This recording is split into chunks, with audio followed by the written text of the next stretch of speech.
অনেকদিন পর শেষমেশ সময় পেয়েছি, তাই পুষ্পিতাকে বললাম যে চলো শুভ কাজটা সেরে ফেলা যাক। তাই আমি এখন গাজরের হালুয়া বানাতে বসছি। এই যে গাজরগুলোকে কাটছি এখন। প্রতিবার তো গাজরগুলোকে সেই করে নিই, ঘষে নিই, তারপরে গাজরের হালুয়াটা বানাই। এবারে একটু আলাদা পদ্ধতি অবলম্বন করছি। পুষ্পিতা বললো যে একটু সেদ্ধ করে সেটাকে চটকে নিয়ে তারপরে বানাও, তাড়াতাড়ি হয়ে যাবে। ও আসলে আগের দিন বানিয়েছিল, তো সেই প্রসেসটা খারাপ না, বলে একটু সময়টা বেঁচে যাবে, তাই করি। কারণ অনেকগুলো গাজর আছে তো, কাটতে সময় লাগবে। চলছে তাড়াতাড়ি করো, মেলায় যাবো তো নাকি? মেলা? আবার কিসের মেলা? এ বাবা, তুমি তো বললে হস্তশিল্প মেলা যাবো। না, হস্তশিল্প মেলা কি করতে যাবো আবার? আরে ওই যে আমার বড়ি। কি সব জায়গায় বড়ি কি করো তুমি? হ্যাঁ, করবে না। লোকে মেলায় খাবার খেতে যায়, অন্য কিছু কিনতে যায়, তো বড়িকে কিনতে যায়। হ্যাঁ, দেখেছো তোমরা কোনোদিন দেখেছো যে বড়ি কিনতে যায় হস্তশিল্প মেলায়? তুমি তো বললে যে ঠিক আছে নিয়ে যাবো। না, কোনো মেলা হবে না। গাজরের হালুয়া বানাচ্ছি এখন আমি। পুরো একটা বছর ওয়েট করে থাকি ওই বড়িগুলোর জন্য।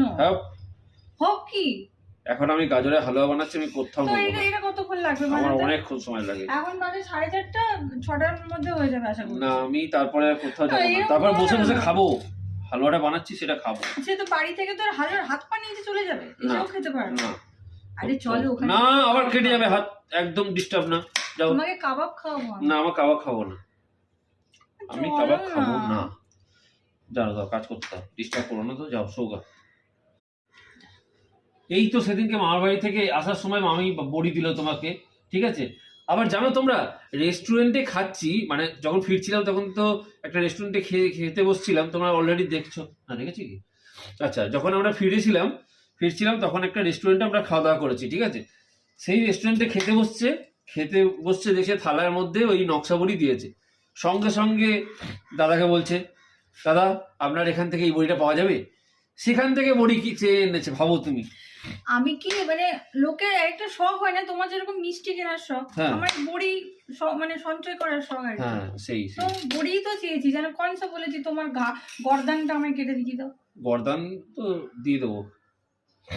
চলো, দেখতে তো দারুণ হয়েছে, তবে মাঝখানে আমি একটু টেস্ট করেছিলাম, অপূর্ব হয়েছে খেতে, অসাধারণ খেতে হয়েছে। প্রচুর এই হালুয়ার পেছনে প্রচুর পরিশ্রম রয়েছে আবিরে।